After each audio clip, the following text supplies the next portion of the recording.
dengan baik, Bu. Sebelum memulai pelajaran, alangkah baiknya kalau dilihat dulu ya kondisi kiri kanannya. Takutnya ada sampah. Kalau ada sampah kita bersihkan biar suasana dalam kelasnya juga bagus. Enggak ada, Bu. Siap, Bu. Enggak ada, Bu. Oke, kalau tidak ada, sebelum mulai pembelajaran, marilah kita berdoa ya. Doa dimulai. Doa selesai. Kita absen dulu ya. Siapa yang tidak hadir? Hadir semua ya. Siap, Bu. Hadir semua, Bu. Oke. Materi kita hari ini ada yang tahu tidak? Belum tahu, Bu. Oke, kita hari ini itu mempelajari klarifikasi makhluk hidup. Nah, ini Ibu ada bahan ajarnya. Nanti kalian bisa membacanya di sini sambil Ibu menjelaskan. Jadi, Ibu menjelaskan, kalian juga bisa memahami. Kalau tidak ada yang paham, kalian boleh menanyakannya sama Ibu ya. Oke, klarifikasi makhluk hidup. Ada yang tahu tidak ciri-ciri makhluk hidup itu seperti apa? Bu. Coba sebutkan apa aja. Makhluk hidup itu terdiri dari dua bagian, Bu. Ya, ada apa aja? Yang pertama, makhluk hidup yang bernapas. Ya. Yang kedua, makhluk hidup yang tidak bernapas. Contohnya benda mati seperti patung, Bu. Ya, kalau benar. makhluk hidup yang bernapas, contohnya seperti manusia, hewan, tumbuhan. Dan kalau makhluk hidup yang mati, contohnya seperti patung dan lain-lain. Ya, itu benar ya. Ciri-ciri makhluk hidup itu bisa bergerak juga. Terus memerlukan nutrisi, bisa bernapas, tumbuh dan berkembang, hingga bisa berkembang biak, sehingga bisa memperbanyak ya. Di sini ada yang tahu tidak klarifikasi makhluk hidup ada berapa? Saya belum tahu, Bu. Oke, kalau belum tahu, Ibu jelaskan ya. Klarifikasi makhluk hidup di sini ada 5, yaitu ada Plantae, Protista, Animalia, Fungi, dan Monera. Kita bahas yang pertama yaitu bisa bergerak. Bergerak adalah merupakan perubahan posisi, baik seluruh tubuh atau sebagian.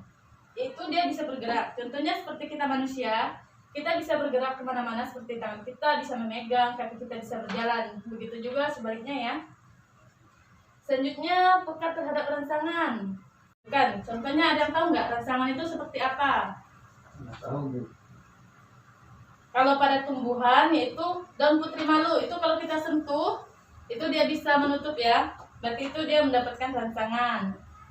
Terus pada hewan itu ketika ayam itu ketika ada pajar itu pasti berkokok kan, kalau mau pagi-pagi itu pasti berkokok. Terus pada manusia itu misalnya manusia mencium bau yang tidak sedap, itu juga termasuk rangsangan. Sampai di sini paham? Siap, paham, Bu. Oke. Yang ketiga yaitu memerlukan nutrisi atau makanan. Setiap makhluk hidup pasti memerlukan makanan kan? Kalau seperti manusia kan kalau tidak makan ya pasti lemas. Lemas, lesu. Iya. Tapi kalau untuk tumbuhan, kalau kekurangan sinar matahari fotosintesis dan juga air itu juga tidak bisa berkembang kan? Juga tidak bisa tumbuh. Yang keempat itu ada bernapas atau respirasi. Ada yang tahu nggak bernapas itu seperti apa kalau untuk tumbuhan? Belum tahu, Bu. Udah, bernapas yaitu pengambilan oksigen untuk oksidasi makanan sehingga memperoleh energi dan mengeluarkan karbon dioksida sebagai zat sisa. Yang kelima yaitu tumbuh dan berkembang. Tumbuh dan berkembang seperti pada tumbuhan itu berawal dari biji dulu, terus dia bertunas, tumbuh dan tinggi.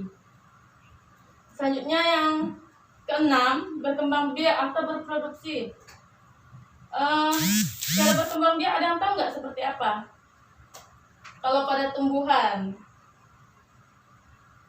itu berkembang biaknya secara kawin atau generatif ya, yaitu melibatkan sel telur dan sel sperma.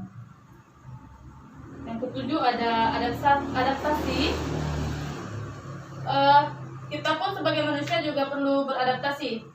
Seperti di lingkungan, kita tuh harus bisa beradaptasi dengan lingkungan dan di orang-orang di sekitar kita. Begitu juga pada tanaman dan tumbuhan. Selanjutnya kita membahas tentang klarifikasi Monera.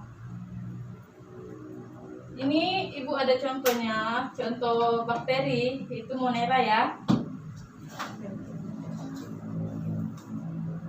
Ini contoh bakteri Moneranya.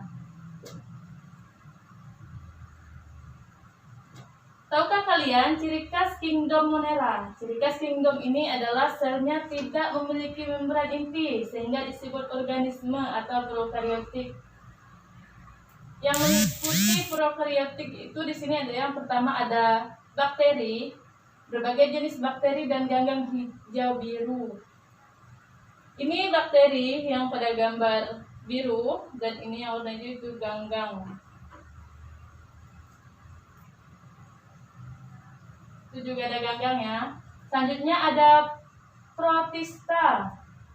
Tahukah kalian organisme yang termasuk dalam kingdom protista itu apa aja? Tahu. Yaitu yang pertama ada protozoa. Yang kedua ada ganggang atau alga. Ada yang pernah lihat alga enggak? Ya, alga itu yang di laut ya. Dia di laut-laut. Mungkin lihat di TV ya. Iya, Bu. Selanjutnya di sini ada fungi. Fungi, ada yang pernah lihat fungi enggak sebelumnya? Belum, Bu. Ya, di sini coba lihat gambarnya. Ini ada gambar fungi ya. Ciri-cirinya yaitu untuk ciri-ciri fungi itu tidak berklorofil, selnya eukariotik, berdinding sel dan subkitin dan semua bersifat heterotrof. Oke.